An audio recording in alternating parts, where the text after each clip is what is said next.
Ils ont porté fièrement le maillot tricolore, soulevé des trophées, embrasé les stades et fait vibrer des millions de Français. Leur nom résonnait dans toutes les bouches, leur visage s'affichait sur les couvertures de magazines, leur but faisait rêver une nation entière. Mais derrière les ovations et la gloire se cachait une autre réalité. Une réalité plus crue, plus brutale. Car pour certains, l'après-carrière n'a pas été un conte de fées. Argent envolé, amis disparus, investissements douteux, divorce, dépression, solitude. Ils sont passés du sommet au gouffre, du luxe à la ruine, de la célébrité à l'oubli. Comment des héros du ballon rond ont-ils pu sombrer aussi bas? Qu'est-ce qui s'est vraiment passé après les projecteurs? Dans cette vidéo, vous allez découvrir 20 destins fracassés, où la chute est parfois plus spectaculaire que la montée, et une vérité glaçante vous attend à la fin. Eric Djemba Djemba, du paradis à la faillite. Il était censé être le digne successeur de Patrick Vieira. En 2003, Manchester United débourse près de 4 millions d'euros pour s'offrir les services de ce jeune milieu camerounais, alors star montante du football français à Nantes. Aux côtés de Roy Keane et Cristiano Ronaldo, Djemba Djemba semblait promis à une carrière exceptionnelle. Mais très vite, tout déraille. Mauvaise performance, manque de discipline, il devient un joueur fantôme. De transfert en transfert, Aston Villa, Qatar, Serbie, Écosse, Israël, sa trajectoire vire à l'errance. Ce n'est plus une carrière, mais une fuite en avant.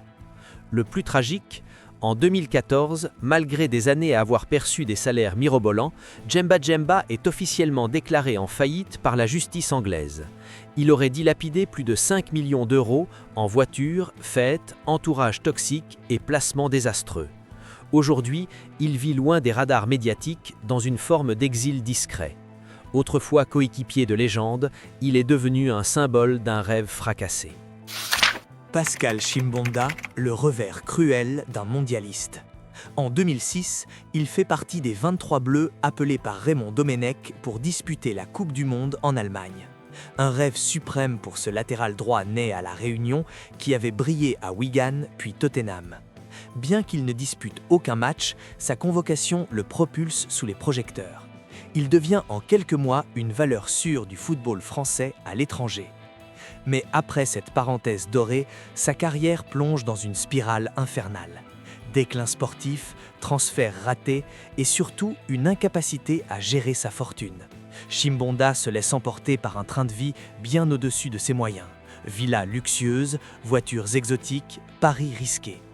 En 2014, il tente un dernier barou d'honneur en rejoignant le club modeste de Market Drayton Town en 8e division anglaise.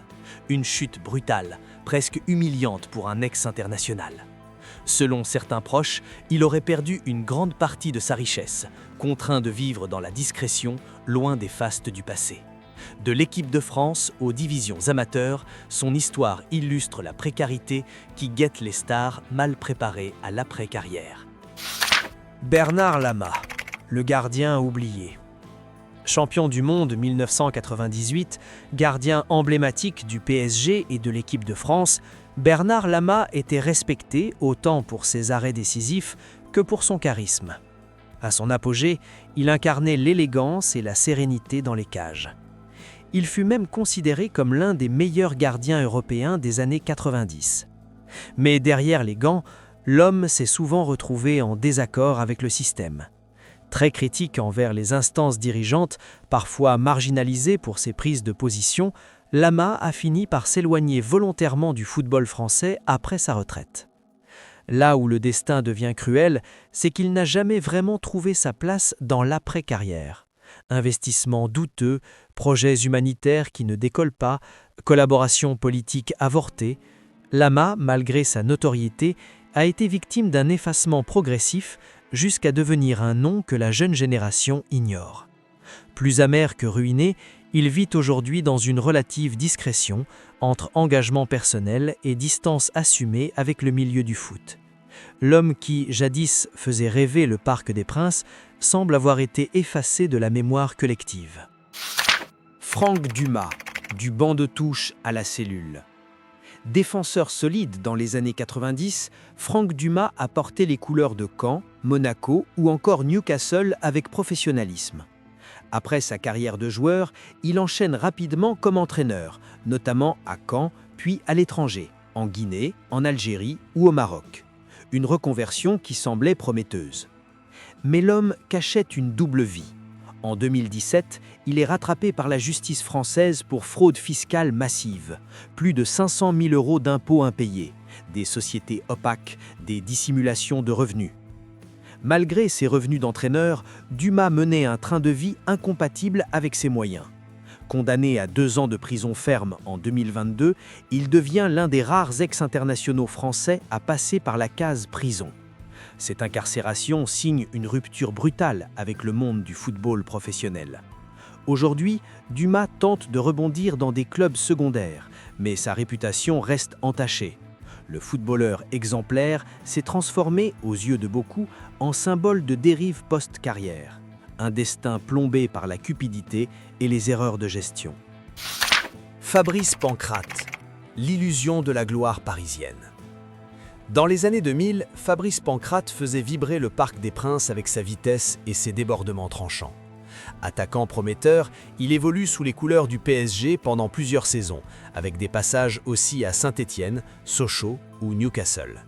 Son style plaisait, son nom circulait, mais sa carrière n'a jamais vraiment explosé. Le problème ? Une instabilité chronique. Pancrace enchaîne les clubs, les prêts, les espoirs déçus. Il ne parvient jamais à s'imposer durablement nulle part. Une carrière faite de hauts timides et de bas profonds. Mais c'est surtout après le foot que le rideau tombe.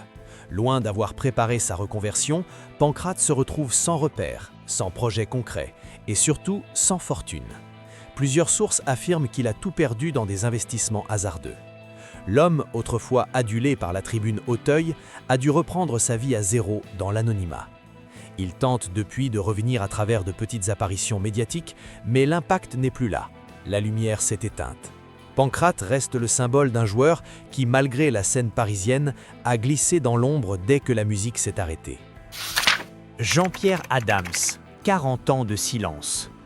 Né au Sénégal, formé à Nîmes, défenseur douté du PSG et de l'équipe de France dans les années 70, Adams était une véritable muraille. Avec Marius Trésor, il formait la fameuse garde noire de la défense française. Une carrière brillante, une popularité grandissante, une vie de famille heureuse.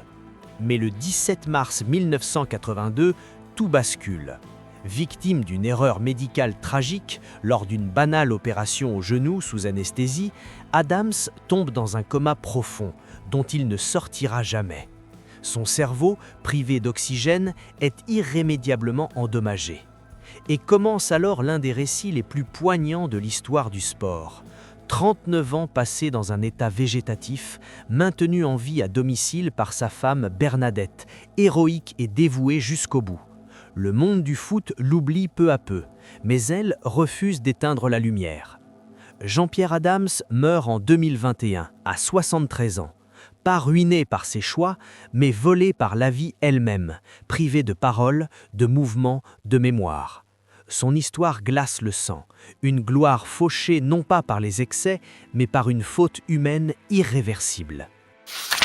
David Ginola, l'idole au bord du gouffre. Beau, talentueux, flamboyant, David Ginola était l'incarnation du footballeur star des années 90. Il faisait chavirer les cœurs au PSG, Newcastle ou Tottenham, et sa chevelure autant que ses dribbles faisaient de lui une icône médiatique. Tout semblait lui réussir, football, publicité, cinéma. Mais derrière cette image léchée se cachait une vie épuisante et fragile, marquée par les pressions, les attentes et les excès. Après sa retraite, Ginola s'éparpille dans de nombreux projets, télévision, affaires, politique sportive, mais sans véritable succès durable. En 2016, le masque tombe brutalement. Alors qu'il dispute un match de charité sur la Côte d'Azur, Ginola est victime d'un arrêt cardiaque massif. Il s'effondre, mort cliniquement pendant plusieurs minutes. Sauvé in extremis par un massage cardiaque et une opération d'urgence, il frôle littéralement la mort. Depuis, il parle avec pudeur de cette renaissance forcée. Mais cet événement a marqué une cassure définitive dans sa vie publique. S'il n'a jamais été ruiné financièrement, cette expérience l'a poussé à disparaître partiellement de la scène, plus discret, plus fragile qu'on ne l'imaginait. Djibril Cissé, de l'or à l'oubli. Avec ses cheveux colorés, ses tatouages et sa vitesse supersonique, Djibril Cissé a marqué une génération. Révélé à Auxerre, il enchaîne les grands clubs, Liverpool, Marseille, Panathinaïkos, Lazio et une Coupe du Monde avec les Bleus. Il remporte la Ligue des Champions avec Liverpool en 2005, malgré une double fracture terrifiante la saison précédente. Un miraculé du football. Mais le conte de fées vire peu à peu au chaos. Multiplication des blessures, choix de clubs douteux, carrière morcelée et surtout un mode de vie flamboyant. Villa, voitures de luxe, soirées incessantes, Cissé claque sa fortune comme il court sur le terrain, sans frein.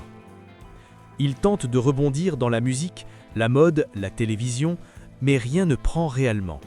En 2020, il confie dans une interview avoir frôlé la banqueroute et se battre aujourd'hui pour simplement vivre normalement. L'homme qui rêvait de battre le record de buts de la Ligue 1 a fini dans les pages People plus que dans les livres d'histoire du foot. Le feu d'artifice s'est éteint, laissant derrière lui un immense vide pailleté de regrets.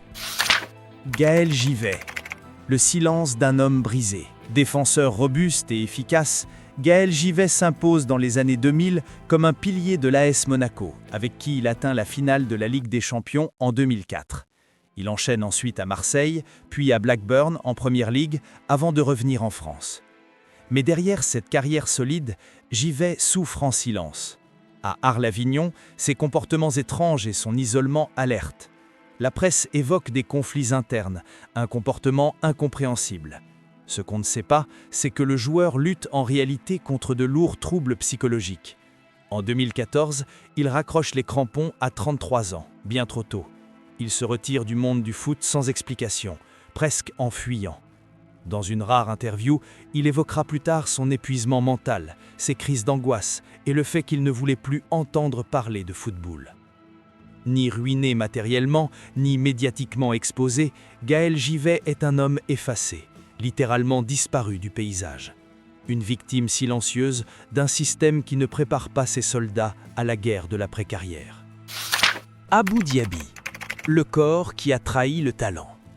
Lorsqu'il éclot à Auxerre, puis à Arsenal au milieu des années 2000, Abou Diaby est immédiatement comparé à Patrick Vieira. Grand, élégant, technique, intelligent, tout le monde voit en lui un futur pilier des Bleus. Arsène Wenger mise gros sur lui et le public londonien l'adore. Mais dès 2006, un tacle assassin lui brise la cheville et c'est le début d'un calvaire médical sans fin. Plus de 40 blessures en 10 ans. Muscles, ligaments, articulations, son corps le lâche, encore et encore. Il passe plus de temps à l'infirmerie qu'au terrain. Au total, Diaby ne joue qu'environ 180 matchs en 14 ans de carrière professionnelle. Un chiffre dérisoire pour un joueur de son niveau. Son passage à l'OM, censé être une renaissance, tourne au cauchemar. En 2019, à seulement 32 ans, il prend sa retraite. Aujourd'hui, Abou Diaby vit dans la discrétion. Pas de scandale, pas de ruine publique, mais une immense frustration, celle d'un homme dont la carrière a été volée par la malchance médicale. L'un des plus grands gâchis de sa génération. Peggy Lwindula, l'élégance effacée. Attaquant gracieux, intelligent et technique, Peggy Lwindula a longtemps été l'un des visages familiers de la Ligue 1. Strasbourg, Lyon, Marseille, Auxerre, PSG, partout où il passe, il laisse l'image d'un joueur respecté, parfois sous-coté, mais toujours régulier. Il compte même quelques sélections en équipe de France. Mais derrière cette constance, sa carrière est marquée par une forme d'instabilité chronique. Souvent en conflit avec ses entraîneurs, mis à l'écart, sans explication claire, il semble toujours à deux doigts d'exploser, sans jamais vraiment y parvenir. En 2013, il s'exile aux États-Unis pour terminer à New York Red Bulls. Puis, c'est le silence. À sa retraite, Peggy Lwindula disparaît presque totalement du paysage médiatique. Il tente un temps une reconversion dans la direction sportive, sans grand retentissement. Selon plusieurs sources, il aurait connu des difficultés financières discrètes, sans tomber dans la ruine totale. Mais l'homme semble avoir choisi l'effacement, comme s'il n'avait jamais vraiment digéré l'amertume d'une carrière où le talent n'a pas été reconnu à sa juste valeur. Jérôme Rotten, les dérives d'un passionné. À son apogée, Jérôme Rotten incarne l'âme du PSG. Son pied gauche est redouté dans toute la Ligue 1 et ses centres millimétrés font rêver les supporters. Formé à Caen, révélé à Monaco, il dispute la finale de la Ligue des Champions 2004 et devient l'un des joueurs les plus aimés du Parc des Princes. Il porte même le maillot bleu à plusieurs reprises. Mais derrière cette réussite, Rotten est un joueur émotionnellement instable, parfois ingérable, souvent en conflit. Sa fin de carrière est chaotique. Glasgow Rangers, Bestia, Ajaccio. Il quitte le foot pro sur la pointe des pieds. Et après ? Loin de sombrer dans l'anonymat, il rebondit comme consultant. Mais ses prises de position radicales, polémiques et agressives sur RMC le placent souvent au cœur des controverses. Rotten se bat aussi contre ses propres démons. Il a reconnu avoir connu de graves problèmes financiers, notamment liés à une escroquerie dont il a été victime et des investissements immobiliers ratés. Aujourd'hui encore, il fascine autant qu'il divise.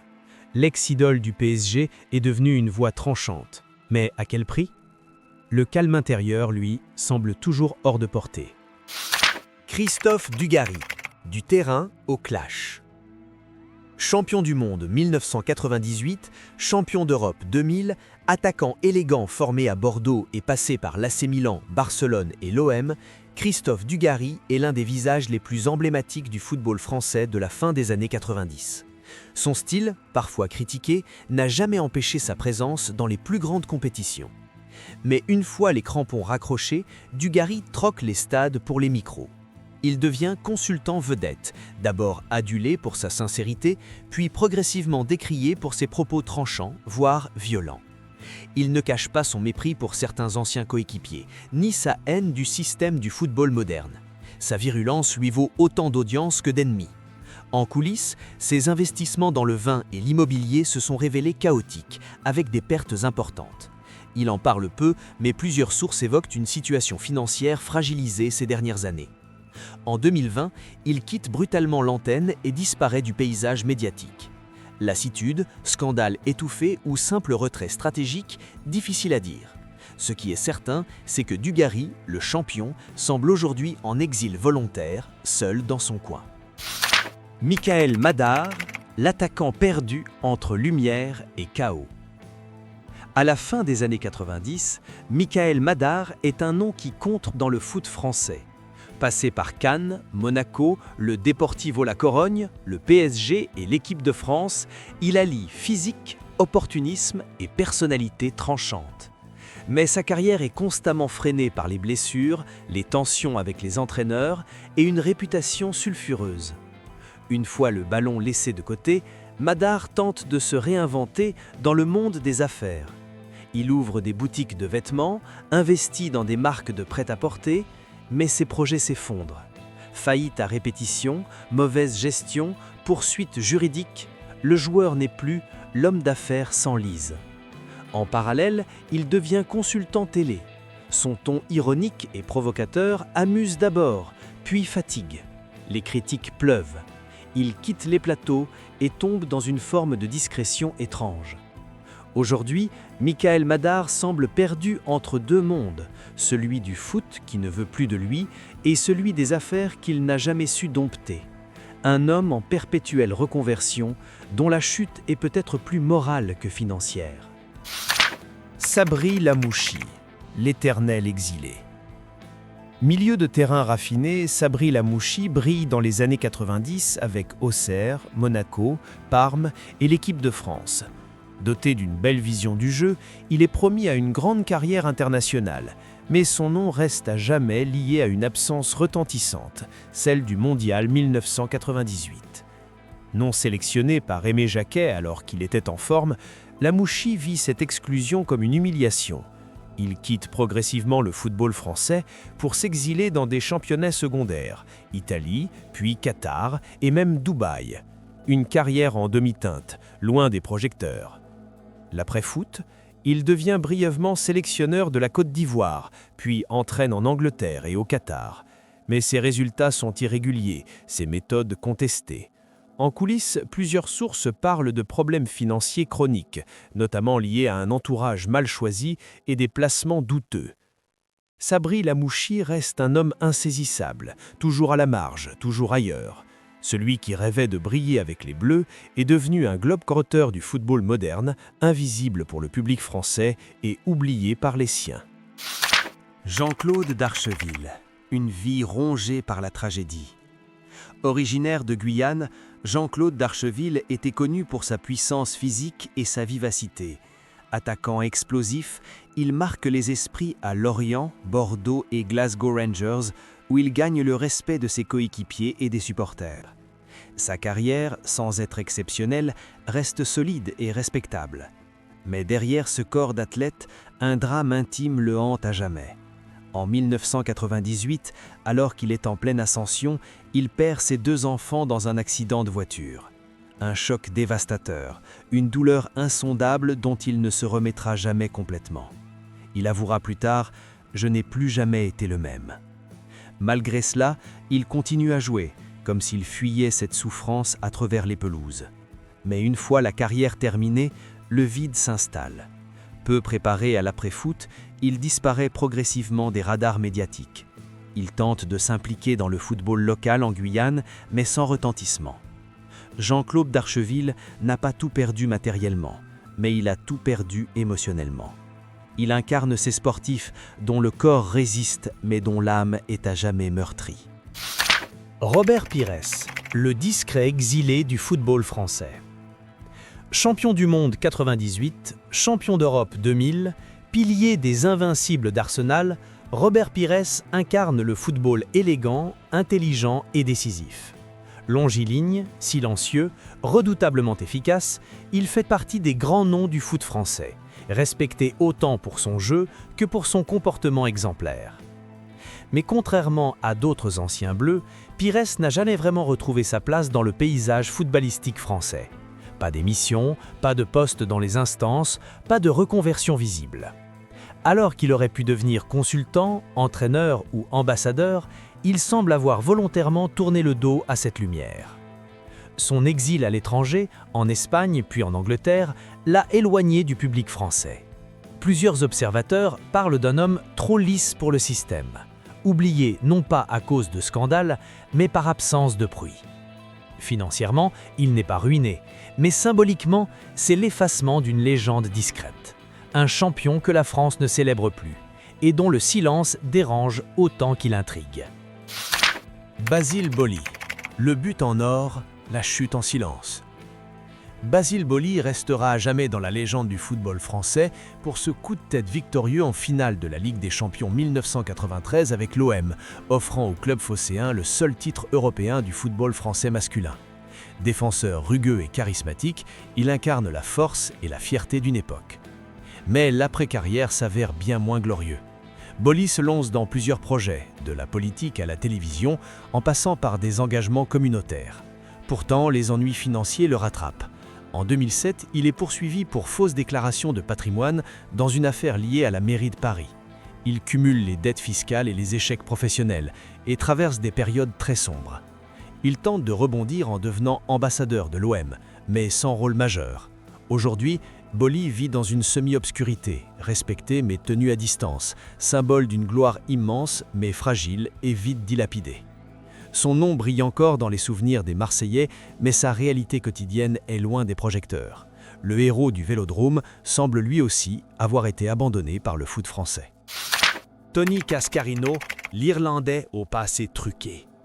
Né en Angleterre, international irlandais, Tony Cascarino s'est fait connaître du public français dans les années 90 sous les couleurs de Marseille et surtout de Nancy. Grand, puissant, charismatique, il est adoré des supporters pour son style direct et sa combativité. Mais derrière le sourire et les buts, Tony Cascarino menait une double vie. Dans son autobiographie explosive, il révèle avoir menti sur ses origines irlandaises, n'ayant en réalité aucun droit légal de porter le maillot vert, une révélation qui a secoué tout le Royaume-Uni. Après sa retraite, il traverse une série noire, divorce destructeur, problèmes de jeu, faillite personnelle. Il perd une grande partie de sa fortune dans les paris et les placements désastreux au point de devoir revendre ses biens pour survivre. Devenu consultant pour des médias anglais, il tente de se reconstruire, mais son image reste entachée par ses mensonges et ses échecs. En France, il est presque oublié, relégué à un nom familier d'une époque révolue. Tony Cascarino, c'est l'histoire d'un joueur au cœur énorme, mais aux fondations fragiles.